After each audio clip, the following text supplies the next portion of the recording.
હું હસતા હસતા ઘણી વખત વાત કરું છું કે 12મા ધોરણમાં 90% આવે ને એ એન્જિનિયરિંગ અને મેડિસિનમાં જાય અને એન્જિનિયર અને ડોક્ટર બને. 15% ઓછા આવે ને એટલે કે 75% આવે ને એ કોમર્સ ફિલ્ડમાં જાય, કંપની ખોલે અને આ બંને જણાને નોકરીએ રાખે.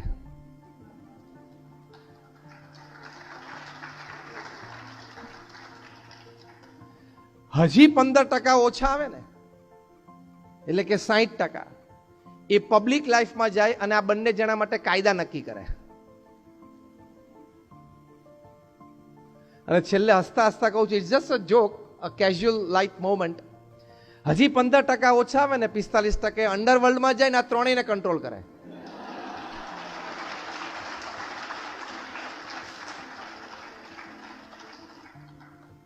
તમે તાલીઓ પાડીને રાજી થઈને 45-60 ની કેટેગરીમાં આવવાનો પ્રયત્ન ના કરતા. પણ જસ્ટ અ લાઇટર વર્ડ.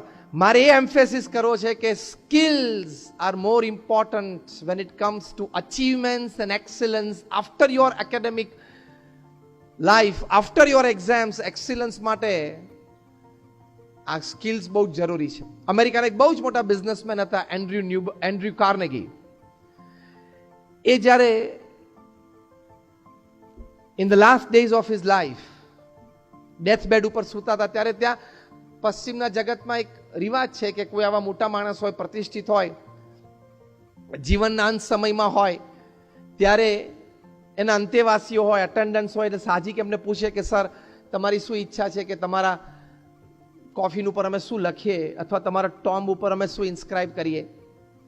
ત્યારે એન્ડ્રુ કાર્નેગીએ કહ્યું કે તમે એવું લખજો મારા ટોમ્બ ઉપર કે here lies a man who during his lifetime employed and paid to people who were more intelligent than him. અહીંયા એક એવો વ્યક્તિ સૂતો છે જેને પોતાના જીવનકાળ દરમિયાન પોતા કરતા વધારે બુદ્ધિશાળી માણસોને પોતાને ત્યાં નોકરીએ રાખ્યા અને પગાર આપ્યો. એવું લખજો ને એવું લખેલું છે. એ શેનાથી બન્યું? સ્કિલ્સથી.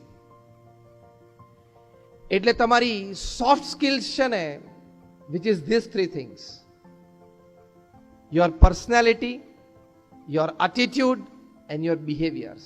It will count more than your academic qualifications.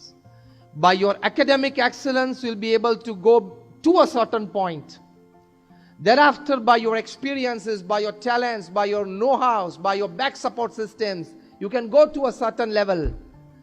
But beyond a certain level, you will need your personality, your behaviors, your ethics, your attitudes to grow. કારણ કે તમને કામ કરતા કરતા 20 વર્ષ તમે કોર્પોરેટ વર્લ્ડમાં જશે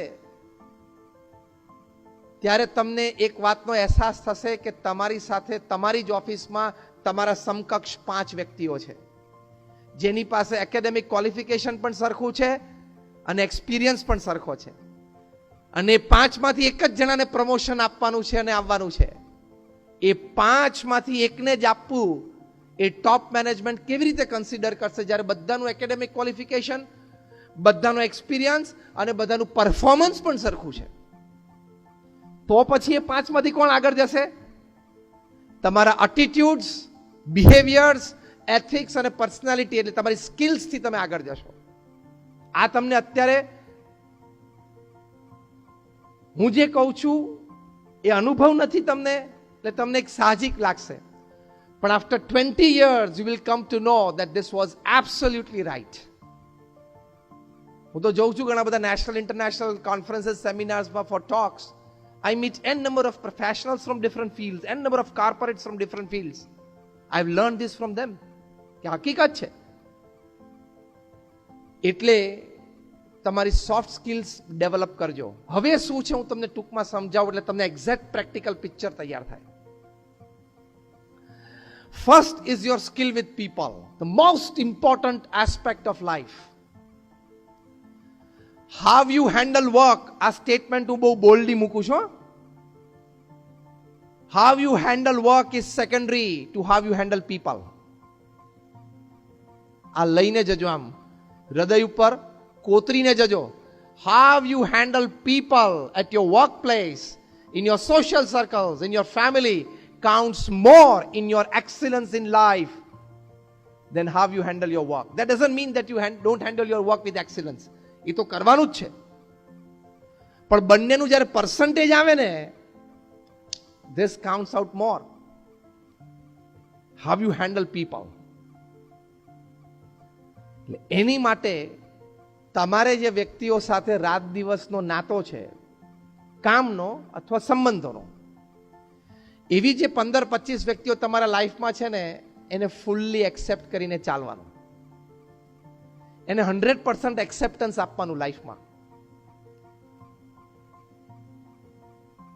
તમારા મોબાઈલમાં તો 200-500 નંબર હશે, 1000-2000 હશે, ઇટ્સ ઓકે. સંબંધો છે, સંબંધ છે, ઓળખાણો છે, ઇટ્સ ફાઇન.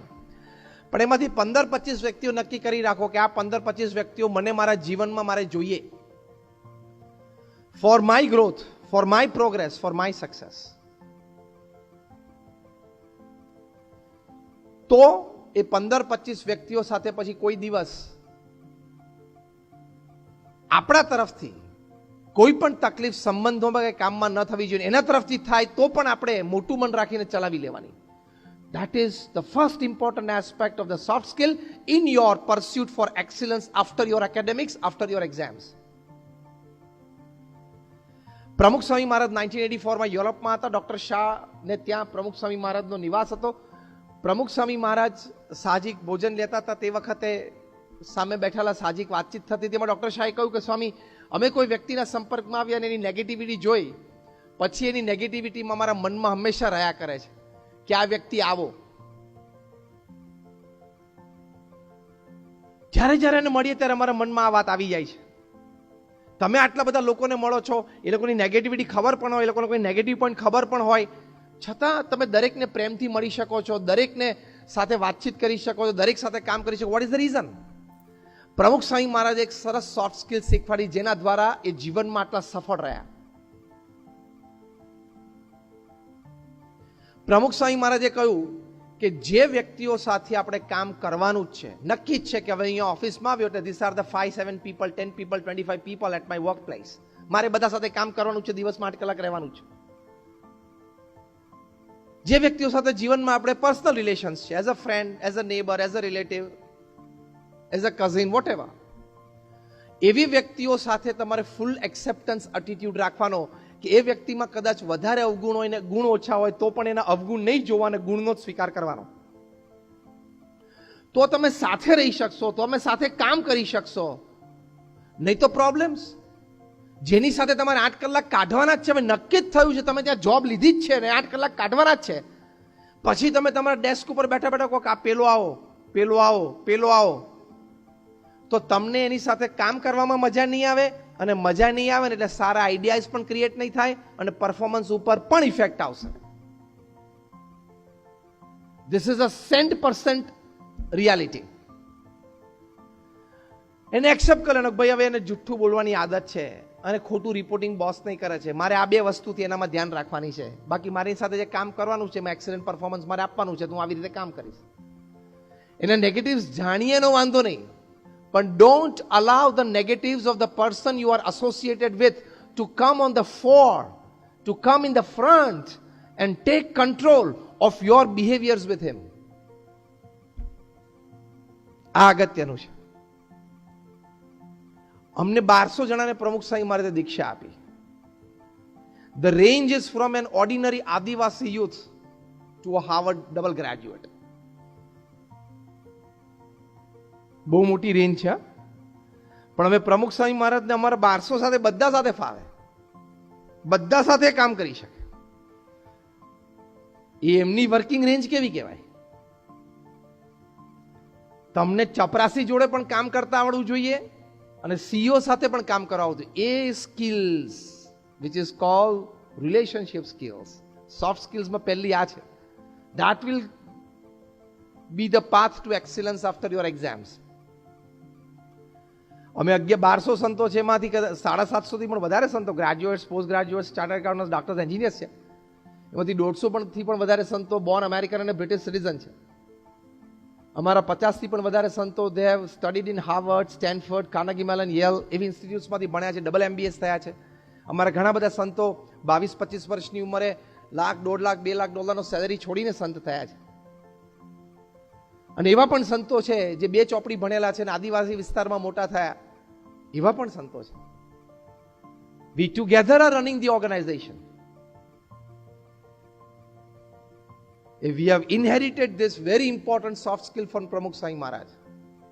આ તો મેં તમને હસતા હસતા એટલા માટે વાત કરી, આ બધા સંતોના બેકગ્રાઉન્ડ એજ્યુકેશન, તમને એમ ના થાય કે નહીં ફાવ્યું હોય, નહીં જામ્યું એટલે અહીંયા આવી ગયા.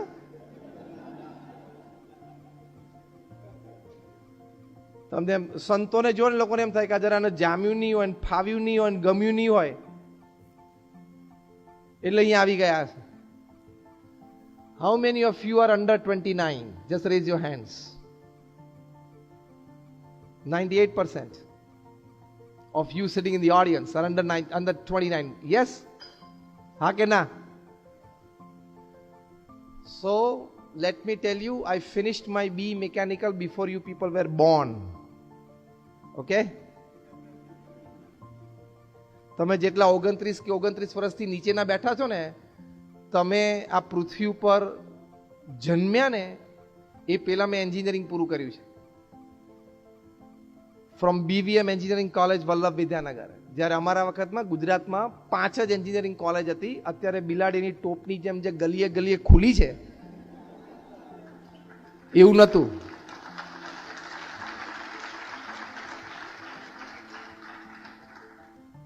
એટલે અત્યારે તમને જે 48% 52% 55% તમને એન્જિનિયરિંગમાં એડમિશન મળે છે ને એવું નહોતું. પટેલ સાહેબ બરોબર? એ વખતે એન્જિનિયરિંગમાં એડમિશન કે મેડિસિનમાં એડમિશન મળવું, it was a very big event in the family. બહુ જ મોટી વાત બની જતી હતી.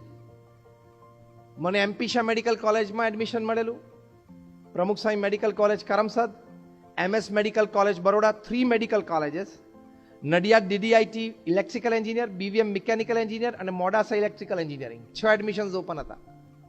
પણ I wanted to go for my UPSC public services, એટલે આઈ ઓપ્ટેડ ફોર એન્જિનિયરિંગ કે મને વધારે ટાઈમ મળે પ્રેપરેશન, એટલા આઈ સેડ કે ના મેડિસિન નથી ભણવું. આ તો મેં તમને બેકગ્રાઉન્ડમાં એટલે વાત કરી, તમને એમ ના થાય કે 2 ચોપડી વાંચીને કંઈક જોઈને સાંભળ્યું તમારી સામે એકેડેમિક્સની વાતો કરું છું.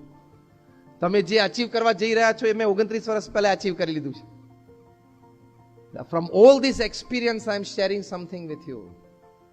I have traveled to 30 countries of the world, 200 cities, and perhaps this is my more than 10,000th talk to the public.